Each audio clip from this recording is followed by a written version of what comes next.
Christmas Eve. Ryan Cole climbed into what he thought was his Uber. The door shut. The woman behind the wheel locked it. Her eyes stayed forward, cold and sharp. She said, "You're not getting out." Before he could argue, the car lurched into motion. Within minutes, they were racing through dark streets, chasing something he didn't understand. In a narrow alley, Ryan would bleed to save a stranger. And he had no idea that the woman who locked the doors that night would be the one holding his fate in her hands later. Ryan Cole had spent the last 3 years rebuilding. After the divorce, he'd taken a job at a small construction company on the north side of the city.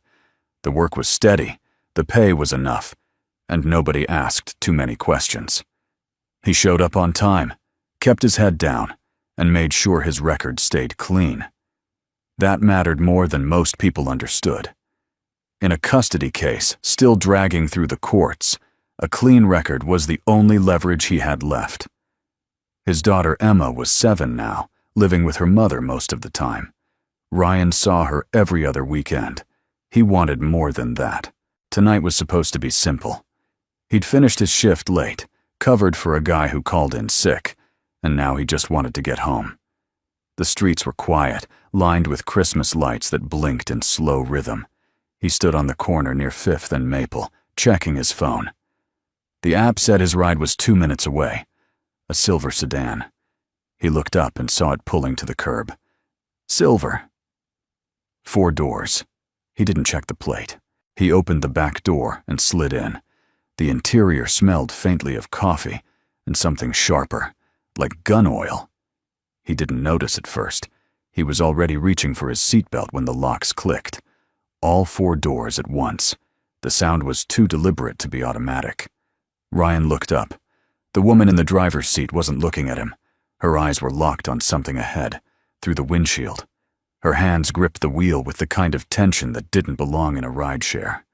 She had dark hair pulled back tight, a jawline that looked like it had been set in stone, and no expression at all. Ryan leaned forward slightly, his voice uncertain. He said, "Excuse me, I think there's been a mistake. Are you my Uber?" She didn't turn. Her voice came out flat and hard. She said, "You're not getting out." Before he could respond, the car lurched forward. Not smooth, not casual. It shot into the street like something had been released. Ryan grabbed the door handle. It didn't move. He pulled harder. Nothing. The woman's eyes flicked to the rearview mirror, and for the first time she looked at him. Her expression didn't change. She said, "Stop. I need you to stay quiet." Ryan's pulse kicked up. He wasn't the kind of man who panicked easily, but this wasn't normal. He glanced out the window. They were moving fast now, weaving between cars, cutting through an intersection just as the light turned red. His mind scrambled for an explanation. Kidnapping, carjacking, some kind of mistake. He tried to keep his voice steady. He said, "Look, I don't know what's going on, but I'm not supposed to be here. Just let me out. I won't say anything." The woman's jaw tightened. She said, "I can't do that. Not yet." That was when Ryan noticed the radio clipped to her belt, the kind cops used. His eyes moved to the console. A badge sat half hidden under a folded map. His stomach dropped. She wasn't a criminal. She was a cop. That should have been reassuring. It wasn't. The car took a sharp turn, tires screeching, and Ryan braced himself against the seat. They were in a part of the city he didn't recognize. Narrow streets, fewer lights, the kind of area people avoided after dark. Up ahead, another car was moving fast. No headlights. The woman, cop, was following it. Ryan's brain finally caught up. He said, "You're tailing someone." She didn't answer. Her focus was absolute. The car ahead turned hard into an alley, and she followed without hesitation. The alley was tight, barely wide enough for one vehicle.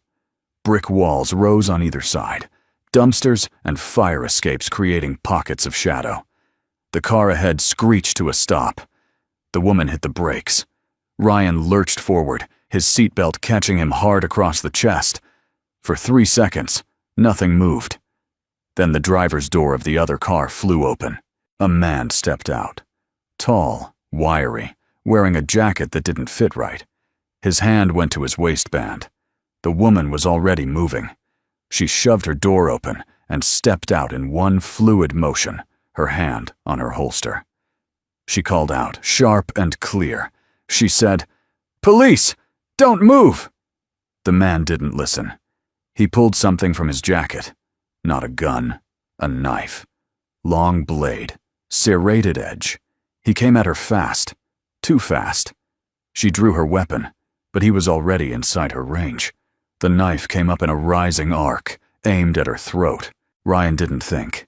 He kicked the door open, the lock releasing from the inside now that the car was stopped. He threw himself out and across the gap between them.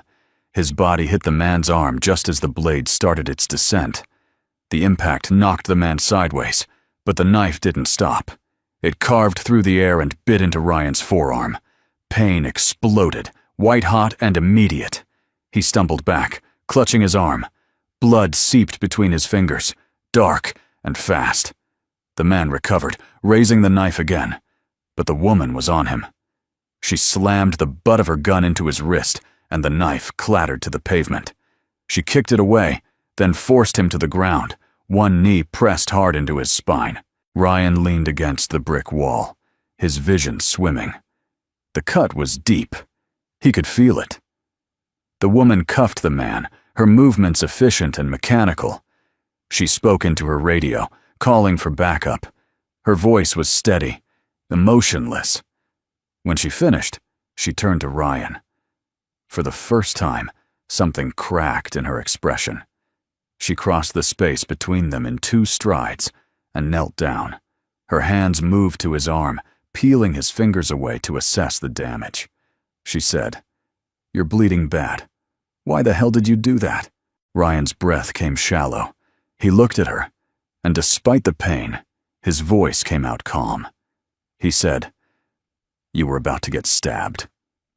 She stared at him. Her hands were already working, pulling a scarf from around her neck and wrapping it tight around his forearm. The pressure made him wince, but he didn't pull away. She tied it off, her fingers quick and sure. She said, "You didn't have to do that.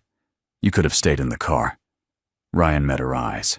He said, "So could you." Sirens wailed in the distance, growing louder. The man on the ground groaned, shifting slightly, but he didn't try to get up. The woman stayed crouched next to Ryan, her hand still on his arm, holding the makeshift bandage in place. Her expression was unreadable, but something had shifted. She said, "What's your name?" Ryan swallowed, his throat dry. He said, "Ryan. Ryan Cole." She nodded once. She said, "I'm Claire, Officer Claire Morgan." The backup arrived 3 minutes later.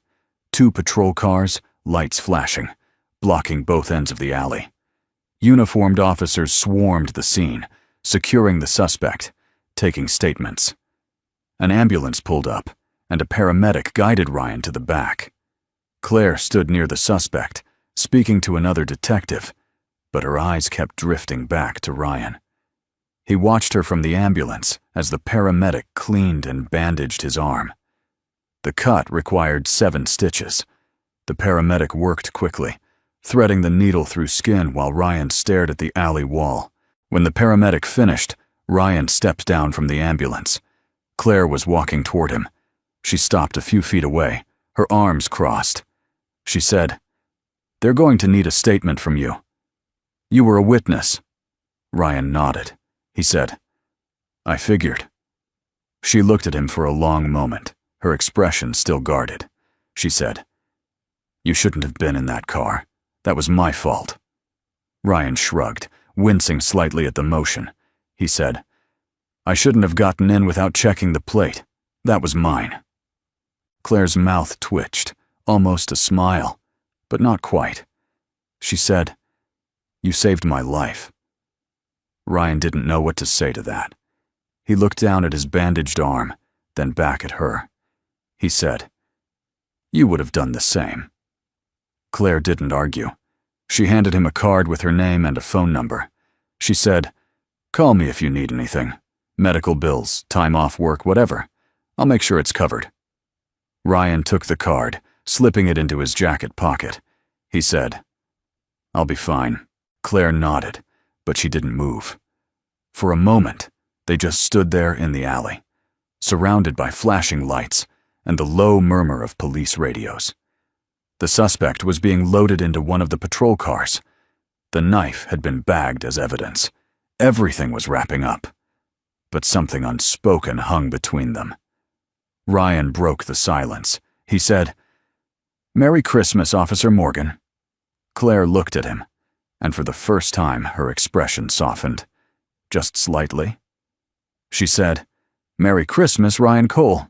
Ryan spent the next 2 days giving his statement 3 different times, first at the scene, then at the precinct the following morning, and again when a detective called him in to clarify a few details.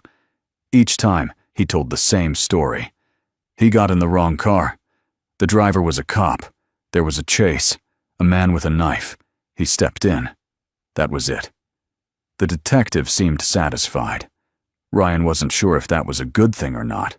His arm throbbed under the bandage, a constant reminder that his life had veered off course in the span of 10 minutes. He went back to work on the 3rd day, moving slower than usual, favoring his left arm. His supervisor, a man named Tom with a gut that hung over his belt, took one look at the bandage and waved him off. Tom said, "Take it easy today. No heavy lifting. I don't need you tearing those stitches and filing a claim." Ryan nodded and spent the day organizing materials in the storage shed. It was mindless work, but it gave him time to think. He kept replaying the moment in the alley, the look on Claire's face when the knife came up, the way his body moved before his brain caught up. He wasn't a hero. He didn't feel like one. He just reacted. But something about that night stayed with him, lodged in his chest like a stone he couldn't cough up. He told himself it was the adrenaline, the shock. It would fade. It always did. Except this time, it didn't. On the 4th day, Claire showed up at his apartment. Ryan opened the door and found her standing on the landing, wearing jeans and a dark jacket, her badge clipped to her belt, but mostly hidden. She looked different outside the chaos of the alley. Calmer. But her eyes still carried that same sharpness, like she was always scanning for threats. She said, "I wanted to check on you, make sure you were healing." Ryan stepped aside, letting her in. The apartment was small, clean, functional. A couch, a table, a few dishes in the sink. Nothing personal except a framed photo on the shelf, but Claire didn't look at it. Ryan gestured to the couch, and Claire sat. He stayed standing, leaning against the counter. She said, "How's the arm?" Ryan lifted it slightly, testing the range of motion. He said, "It's fine. Stitches come out in a few days." Claire nodded. She looked around the apartment, her gaze methodical, like she was cataloging details. She said, "You didn't have to do what you did. You know that, right?" Ryan shrugged, the motion pulling at the stitches. He said, "You already said that." Claire's jaw tightened. She said, "I'm saying it again." There was something in her tone that made Ryan look at her more closely. She wasn't just being polite. She was carrying something. Guilt, maybe. Or obligation. He couldn't tell which. He said, "You would have been fine. You had your weapon." Claire's eyes flicked to his, and for a moment the mask slipped. She said, "Maybe. But I didn't draw fast enough. If you hadn't moved, that knife would have gone through my neck." Ryan didn't know what to say to that. He looked down at his bandaged arm, then back at her. He said, "But it didn't." Claire stood, crossing to the window. She looked out at the street below, her arms folded. She said, "The guy we arrested. His name is Derek Hale. He's connected to a bigger operation. Illegal firearms trafficking. We've been tracking him for months." Ryan listened, not sure why she was telling him this. Claire continued, her voice steady but quieter now. She said, "When we searched his car, we found a burner phone. Text messages linking him to at least 4 other people. One of them is his brother, Marcus Hale. And according to our records, he works construction. Ryan's stomach dropped. Claire turned to face him. She said, "I pulled employment records. Marcus Hale works for the same company you do. Started about 8 months ago." Ryan processed that. He thought about the guys on his crew. Tom, the supervisor. Jake, who always showed up late. Marcus, who kept to himself. Marcus. The name clicked now. The guy who never talked much, always on his phone during breaks. Ryan said, "You think he's involved in what his brother was doing?" Claire's expression was careful. She said, "I don't know yet, but I wanted to warn you. If anything feels off at work, if Marcus does anything suspicious, call me immediately." She handed him another card, identical to the one she'd given him in the alley. Ryan took it, slipping it into his pocket. He said, "What should I do? Act normal?" Claire nodded. She said, "For now, yes. We're watching him, but we don't have enough to move yet. Just be aware." Claire moved toward the door, but she stopped before leaving. She turned back, her expression softer now. She said, "You're not what I expected." Ryan raised an eyebrow. He said, "What did you expect?" Claire's mouth twitched, almost a smile. She said, "Someone who would have stayed in the car." Ryan didn't respond. Claire left, and the apartment felt emptier than it had before. 10 days passed. Ryan's stitches came out. The scar was thin, pale, a line running across his forearm like a seam holding him together. Work settled back into routine. Tom didn't ask about the injury anymore. Jake cracked a joke about bar fights. Marcus said nothing, but Ryan started watching him. Small things. The way Marcus checked his phone during breaks, always stepping away to take calls. The way a truck showed up once a week to drop off supplies, but the driver never got out, just handed boxes to Marcus through the window. Ryan told himself it was nothing. People had private lives, private business. But he couldn't shake the feeling. Then Claire called. It was late, nearly 10 at night. Ryan was sitting on the couch, half watching a game on TV. Her voice came through the line, clipped and professional. She said, "I need to see you. Tomorrow. Can you come to the precinct?" Ryan's grip tightened on the phone. He said, "What's this about?" Claire didn't answer right away. When she did, her voice was careful. She said, "Just come in. I'll explain when you get here." She hung up before he could ask anything else. Ryan didn't sleep well that night. He kept thinking about what Claire had said. Marcus, the brother. The way Marcus acted. By the time morning came, he'd convinced himself it was routine. A follow-up. Something procedural. He got dressed, told Tom he had an appointment, and drove to the precinct. The building was gray, squat, surrounded by a chain-link fence. Inside it smelled like old coffee and disinfectant. A desk sergeant directed him to the 3rd floor. Claire met him in the hallway. She looked different, more formal. Her badge was visible now, clipped to her belt next to her holster. She didn't smile. She said, "Thanks for coming." Ryan followed her to a small room at the end of the hall. It was plain, windowless, with a table and 3 chairs. A camera sat in the corner, its red light blinking. Ryan's pulse kicked up. This wasn't routine. Claire gestured to one of the chairs. She said, "Sit." Ryan sat. Claire took the chair across from him, her hands folded on the table. She said, "I need to ask you some questions." Ryan's throat tightened. He said, "About what?" Claire didn't blink. She said, "About your job. Specifically, about a theft that occurred at your work site 2 nights ago." Ryan stared at her. He said, "What theft?" Claire pulled a folder from under her arm and opened it. Inside were photos, materials stacked in a warehouse, empty spaces where things used to be, a camera mounted on the wall, its lens shattered. She said, $12,000 worth of copper wire, plumbing fixtures, and high-grade insulation, all taken between midnight and 3 in the morning. The security camera was disabled.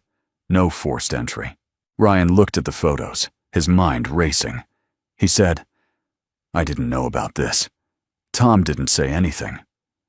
Claire's expression didn't change. She said, "Tom reported it yesterday. He also mentioned that you were on site late that night, working alone." Ryan's stomach turned. He said, "I left at 8. I clocked out. There's a record." Claire nodded. She said, "I know. But one of your co-workers told us he saw you in the storage area around 11, near the materials that were taken." Ryan's hands clenched into fists on the table. He said, "Who said that?" Claire's eyes met his. She said, "Marcus Hale. He gave a statement. Said he came back to grab something he forgot and saw you near the storage shed." Ryan felt the blood drain from his face. Marcus, the brother of the man who'd tried to kill Claire, the man Claire had warned him about. And now Marcus was accusing him of theft. Ryan said, "This is a setup. He's lying." Claire leaned back in her chair. She said, "Maybe. But I have to investigate. That's my job." Ryan felt the walls closing in. He said, "You know me. You know I wouldn't do this." Claire's jaw tightened, but her voice stayed level. She said, "I know you took a knife for me. That doesn't mean I know everything about you." The words hit Ryan like a punch. He leaned back, his mind reeling. This wasn't happening. This couldn't be happening. He'd spent 3 years keeping his record clean, staying out of trouble, doing everything right. And now, because of one night, one decision, he was sitting in an interrogation room being accused of theft. If this went on his record, the custody case was over. His ex-wife's lawyer would use it to prove he was unstable. He'd lose Emma. Claire stood, closing the folder. She said, "I'm going to ask you to stay available. Don't leave town. If we need to talk again, I'll call." Ryan stood, his legs unsteady. He said, "That's it? You're just going to leave it like this?" Claire looked at him, and for a split second, something flickered in her eyes. Regret, maybe. Or doubt. She said, "I'm doing my job, Ryan. That's all I can do." Ryan walked out of the room, down the hallway, out of the building. The air outside was cold, sharp in his lungs. He got in his truck and sat there, gripping the steering wheel until his knuckles turned white. He didn't know what was worse, the accusation or the fact that Claire had been the one to deliver it. 3 days went by. Ryan didn't hear from Claire. He didn't hear from Tom either, which meant he was still suspended, still under investigation. He spent the time at home, pacing, thinking, trying to piece together what had happened. Marcus had set him up. That much was clear. But why? Revenge for his brother's arrest? A way to deflect attention? Ryan didn't know, but he needed proof. That night, Ryan drove to the work site. It was after midnight, the lot empty and dark. He parked down the street and walked in, keeping to the shadows. The storage shed was locked, but the side window had a loose latch. He pried it open and climbed inside. The space smelled like sawdust and metal. He pulled out his phone, using the flashlight to scan the shelves. Everything looked normal. No sign of the stolen materials. But then he saw it. A receipt, half hidden under a tarp. He picked it up. It was dated 2 days before the theft. A delivery order for copper wire and plumbing fixtures. Signed by Marcus Hale. Ryan took a photo of the receipt and climbed back out. He walked to his truck, his heart pounding. This was it. Proof that Marcus had access, that he'd ordered the materials, that he'd been involved. Ryan pulled out his phone and called Claire. It rang 4 times before she picked up. Her voice was cautious. She said, "Ryan." He said, "I found something. You need to see this." Claire didn't ask questions. She just said, "Where are you?" Ryan told her. She said, Stay there, I'm coming. She arrived 20 minutes later, pulling up in an unmarked car. She got out, her expression guarded. Ryan handed her his phone, showing her the photo. Claire studied it, her jaw tightening. She said, "Where did you find this?" Ryan pointed to the shed. Claire looked at it, then back at him. She said, "You broke in." Ryan didn't deny it. He said, "I needed proof, and now you have it." Claire's eyes narrowed. She said, "This doesn't clear you. It just raises more questions." Ryan stepped closer. He said, "Then ask them. But ask Marcus first." Claire looked at him for a long moment. Then she nodded. She said, "I'll handle it." She turned and walked back to her car. Ryan watched her drive away, the tail lights disappearing into the dark.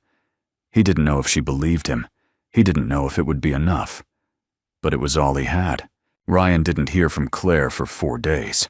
He went through the motions at home, checking his phone every hour, waiting for something. Anything. The silence was worse than the interrogation. He imagined worst-case scenarios. Marcus getting away with it. The case closing with Ryan as the prime suspect. His name in the system. His custody hearing collapsing before it even started. He barely slept. When he did, he dreamed of that alley. The knife coming down. Claire's eyes wide with shock. Except in the dreams, he didn't move fast enough. On the 5th day, Tom called. His voice was clipped, businesslike. He said, "You can come back to work. Police cleared you." Ryan's chest loosened for the first time in a week. He said, "What happened?" Tom said, "They arrested Marcus. Found evidence linking him to the theft. Something about a receipt and security footage from a gas station near the worksite. That's all I know." Ryan closed his eyes. He said, "When do I start?" Tom said, "Tomorrow, 7 sharp." The line went dead. Ryan sat on the couch, staring at the phone in his hand. Relief should have hit him like a wave, but it didn't. Instead, there was just a hollow ache in his chest. Claire had done it. She'd found the proof, followed the lead, cleared his name. But she hadn't called. She hadn't told him herself. That absence felt louder than anything Tom had said. Ryan stood, grabbed his jacket, and walked out the door. He didn't know where he was going until he was already halfway to the precinct. The desk sergeant recognized him this time. The man nodded and pointed toward the stairs without asking questions. Ryan climbed to the 3rd floor, his footsteps echoing in the stairwell. The hallway was quieter than before, just the hum of fluorescent lights and the muffled sound of voices behind closed doors. He found Claire's office near the end. The door was half open. She was sitting at her desk, head down, writing something on a yellow notepad. Ryan knocked. She looked up, and for a second, something unguarded crossed her face. Surprise, maybe? Or relief? Then the mask came back. Claire stood, closing the notepad and setting her pen down. She said, "Ryan, I was going to call you." Ryan stepped inside, shutting the door behind him. He said, "Tom told me. Marcus was arrested." Claire nodded. She said, "We found more than just the receipt. Gas station footage showed him loading materials into his truck the night of the theft. Phone records tied him to Derek Hale. It was a frame job. He knew we were watching his brother, and he wanted to throw us off by implicating someone else." Ryan absorbed that. The pieces fit now, clean and brutal. Marcus had used him as a decoy, a disposable scapegoat. Ryan said, "Why didn't you call me?" Claire looked down at her desk, then back at him. She said, "I wanted to be sure first. I didn't want to give you hope if it turned out to be nothing." Ryan's jaw tightened. He said, "You thought I did it." It wasn't a question. Claire didn't flinch. She said, "I had to consider the possibility. That's my job." Ryan felt something crack inside him. He said, "Your job." "Right." He turned toward the door. Claire moved fast, stepping around the desk and putting herself between him and the exit. she said. Wait. Ryan stopped, but he didn't look at her. Claire's voice softened, just barely. She said, I never believed you were guilty, but I couldn't just take your word for it. If I had, and I was wrong, you'd be in prison right now. I had to follow the evidence. That was the only way to clear you. Ryan finally looked at her. Her expression was raw now, the professional veneer stripped away. She looked tired, worn down. Human. Ryan said, You could have told me that. You could have said something instead of leaving me in the dark. Claire's hands clenched at her sides. She said, I know, and I'm sorry. But I was scared. Ryan blinked. He said, Of what? Claire met his eyes. She said, Of being wrong, of letting my feelings cloud my judgment, of failing you. The room went quiet. Ryan could hear his own heartbeat in his ears. He said, Your feelings. Claire didn't look away. She said, You saved my life. That means something. You mean something. And I couldn't let that get in the way of doing this right. Ryan took a step closer. He said, Did you do it right? Claire nodded. She said, You're cleared, completely. No charges. No record. It's over. Ryan let out a breath he didn't know he was holding. The weight he'd been carrying for days lifted, just a little. But it didn't disappear. Because standing here, looking at Claire, he realized something. This wasn't just about the case. It never had been.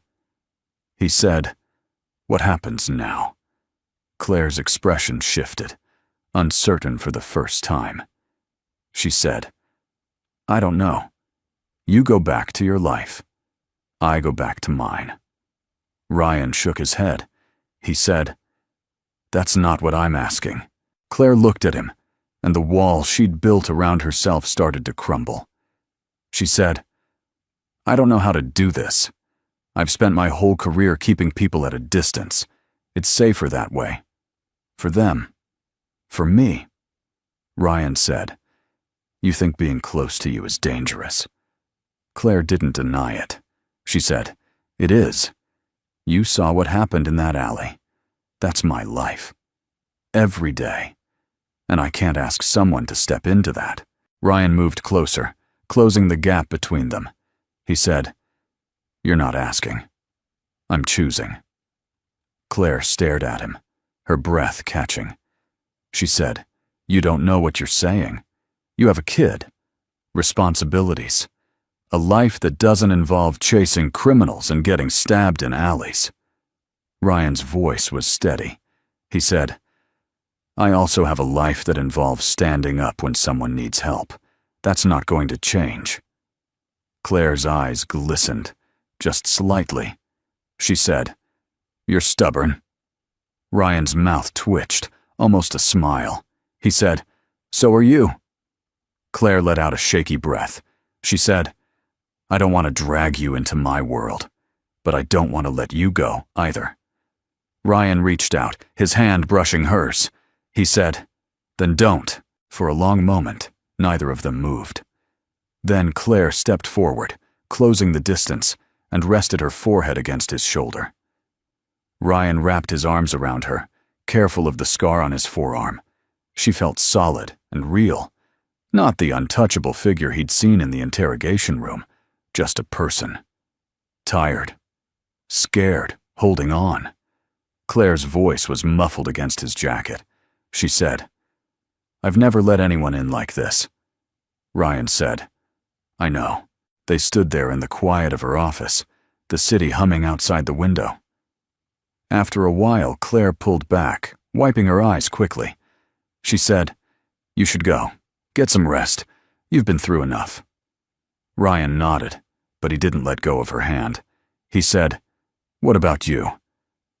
Claire looked at their joined hands, then up at him. She said, I'll be fine. I always am. Ryan squeezed her hand gently. He said, You don't always have to be. Claire's expression softened, and for the first time she smiled. a real smile, not guarded or hesitant. She said, "I'll try to remember that." Ryan let go and walked to the door. Before he left, he turned back. He said, "The car, the one from Christmas Eve. You still have it?" Claire looked confused. She said, "Yeah." "Why?" Ryan said, "Next time you need a passenger, pick me up first." Claire laughed, a short, surprised sound. She said, "Deal." Ryan left the precinct and walked to his truck. The sun was setting, casting long shadows across the parking lot. He got in, started the engine, and sat there for a moment, letting everything settle. His phone buzzed. A text from Claire. It said, "Thank you for everything." Ryan typed back, "Anytime." He put the phone down and drove home. The next few weeks fell into a rhythm. Ryan went back to work. The crew was quieter without Marcus. Tom didn't mention the arrest, and neither did anyone else. It was like it had never happened. Ryan preferred it that way. He kept his head down, did his job, and left when his shift ended. But now, there was something else. Claire. She'd text him in the evenings, short messages. Nothing deep, just checking in. He'd respond, and sometimes they'd talk on the phone. Her voice was different outside of work, lighter, less guarded, less. One night, 3 weeks after the arrest, Claire showed up at his apartment unannounced. Ryan opened the door and found her standing there in jeans and a sweater, holding a bag of takeout. She said, "I thought you might be hungry." Ryan stepped aside, letting her in. They ate at the small table by the window, talking about nothing important. Work, the weather, a movie she'd watched. It was normal, easy. And for the first time in years, Ryan felt like he wasn't just surviving. He was living. After they finished eating, Claire stood by the window, looking out at the street below. Ryan joined her, standing close but not touching. Claire said, "I've been thinking about what you said, about choosing." Ryan waited. Claire continued, her voice quiet. She said, "I've spent so long protecting people by keeping them away. But maybe that's not protection. Maybe it's just fear." Ryan said, "Fear of what?" Claire turned to face him. She said, "Of losing someone, of letting them see who I really am and having them walk away." Ryan reached out, his hand cupping her cheek. He said, "I'm not walking away." Claire's eyes searched his, looking for doubt. She didn't find any. She said, "You're sure?" Ryan nodded. He said, "I'm sure." Claire leaned into his touch, her breath evening out. She said, "I don't know how to do this, how to be someone's person." Ryan said, "Neither do I, but we can figure it out." Claire's smile was genuine this time, reaching all the way to her eyes. She said, "Okay." Ryan kissed her then, slow and deliberate, and she kissed him back. When they pulled apart, Claire rested her forehead against his.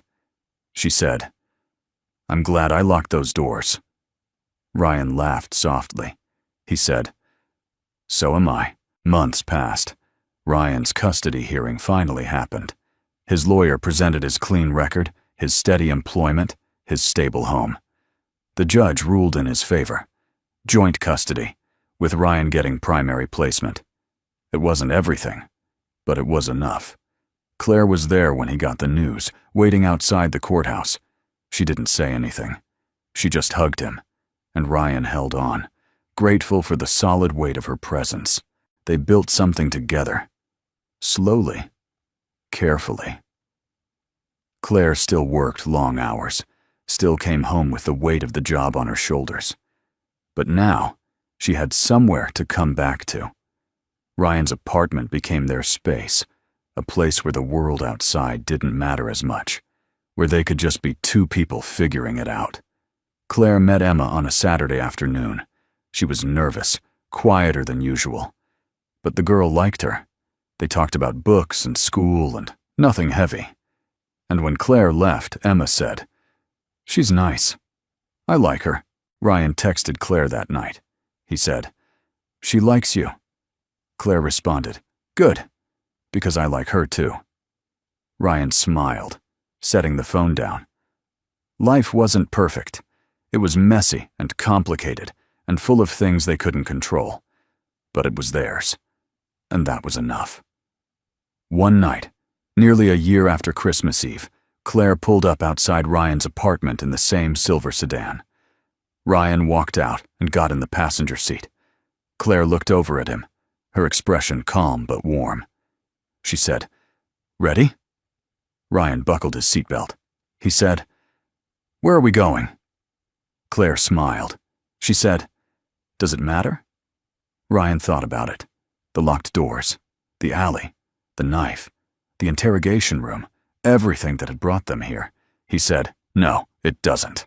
Claire pulled into traffic, and they drove through the city, the lights blurring past the windows. The car that had once trapped him now carried them forward, together, toward something neither of them had expected, but both of them chose. And for the first time in a long time, Ryan wasn't afraid of where the road would lead.